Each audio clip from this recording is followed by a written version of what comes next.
6 मार्च को कैमरा बंद कर दिया, मोबाइल बंद कर दिया और हमारे पूछने पे मुकदमा दर्ज कर दिया। एससी बहुत था, ओबीसी बहुत था, आदिवासी बहुत था, ब्राह्मण को छोड़ के भारत का हर एक नागरिक बहुत था, और हम लोग अपने आप को अल्पसंख्यक कह रहे।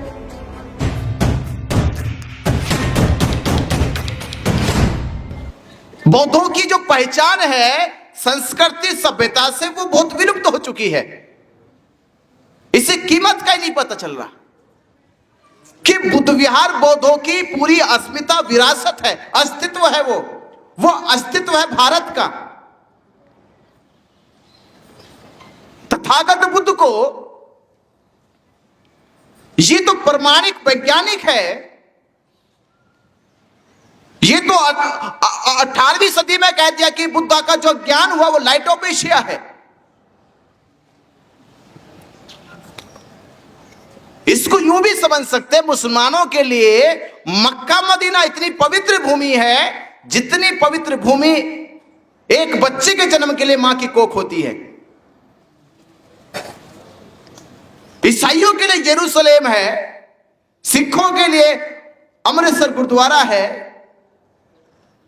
ये उनसे पूछो, उनके लिए उस धर्म स्थल की अहैसियत कितनी बड़ी है, उनको पता होगा,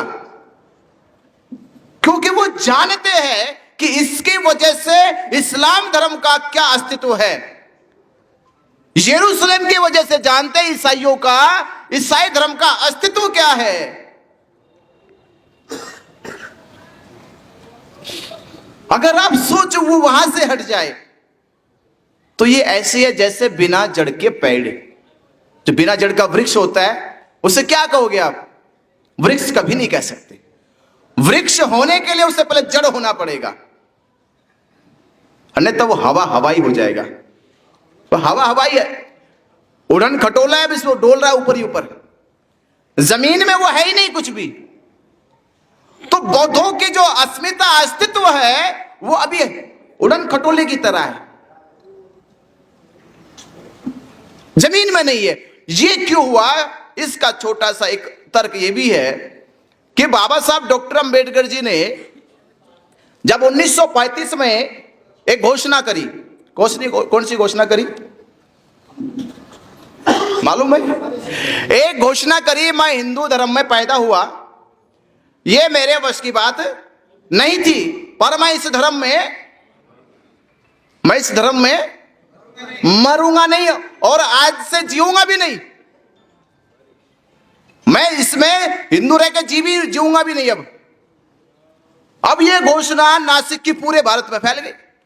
जब पूरे भारत में फैल गई ये घोषणा, ब्राह्मण थर थर कांपने लगे, क्योंकि एक अंबेडकर साहब कह रहे हैं, भारत का पूरा बहुजन समाज कह रहा है, और ये सुनामी, ये जन सैलाब अगर ये कहने लगा तो उन्होंने एजेंसियां लगाई बाबा साहब अंबेडकर जी के पीछे, खुफिया जांच एजेंसियां बैठाई गई कि पता करो, ये तो कह दिया बाबा साहब अंबेडकर ने, मैं हिंदू धर्म में जीऊंगा नहीं, मैं हिंदू धर्म में रह के मरूंगा नहीं।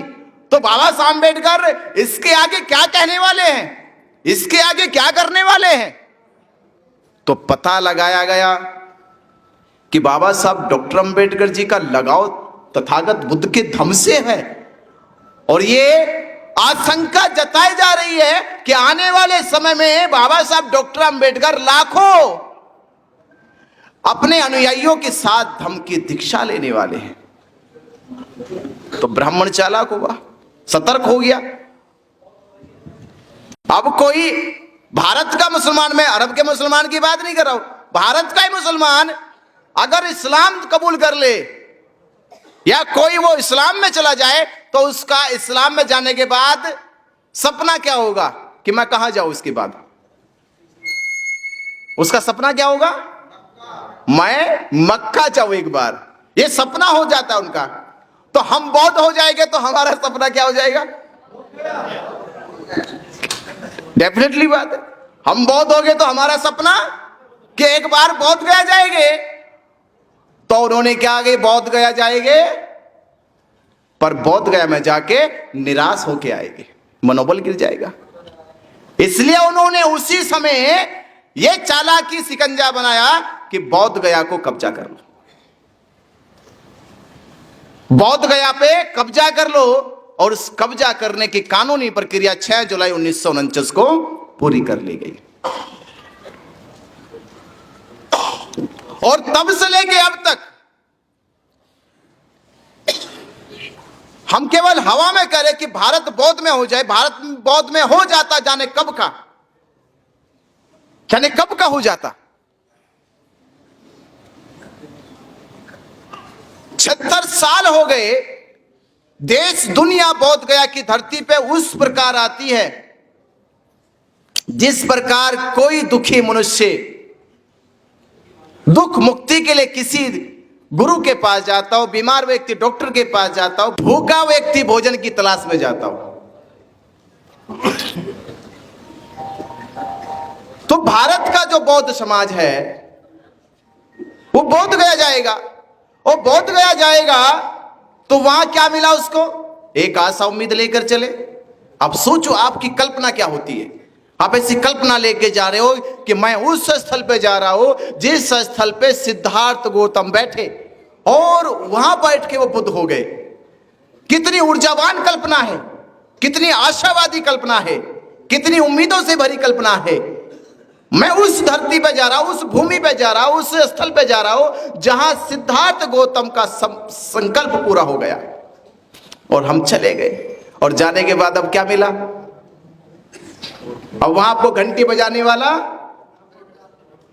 वो घंटी बजाने वाला पंडा पुरोहित मिला, शिवलिंग पर जल चढ़ाने वाला आपको पाखंडी मिला, बगल में बैठा पंडा पिराने वाला पंडा जो पिंडदान कर रहा है वो आपने देखा। तथागत की 5 पंचतंत्र भाव मूर्तियां को पांडव कहकर पूजने वाला ऐसा मूर्ख पांडा मिला आपको। आपकी अब दशा क्या होगी, कितनी निराशा आपके पास होगी, मनोबल कैसे नीचे गिर जाएगा अब आपका, कि आप अपने विहार में जाके ये सब देखना पड़ा आपको। और 76 सालों से हम ये देख रहे, और देख रहे तब जब हम ये कहते कि बाबा साहब डॉक्टर अंबेडकर जी ने हमें स्वाभिमान जीवन दे दिया, स्वाभिमान से जीना सिखा दिया, और स्वाभिमान तो मर चुका आपका, स्वाभिमान तो आपका मर चुका। जब आपने 76 सालों से अब तक किसी से पूछा ही नहीं है, आपने किसी से पूछा नहीं है। इसको ऐसे समझ लीजिए, जीता जागता उदाहरण है। हमने 2 मार्च को पूछा, 2 मार्च को पूछा शिवलिंग पर जल चढ़ाने की तुम्हें मान्यता किसने दी, या पिंडदान करने की अनुमति तुम्हें किसने दी,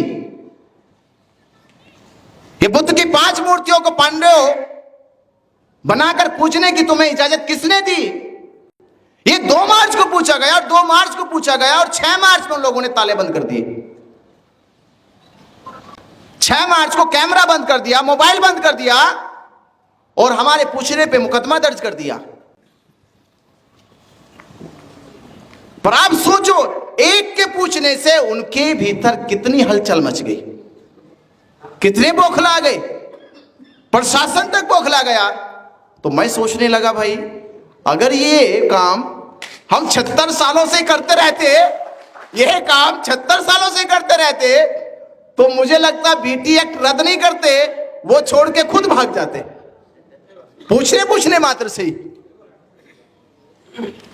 तो मैं आपसे यही कह रहा हूं, अब ये विरासत की लड़ाई, ये अब अस्तित्व की लड़ाई है, अब आपकी पहचान की लड़ाई है, और लड़ाई है ये सिद्ध करने की, अगर आपका जीता जागता स्वाभिमान है तो 12 तारीख को 12 लाख बौद्ध एक साथ बौद्ध गया की धरती पर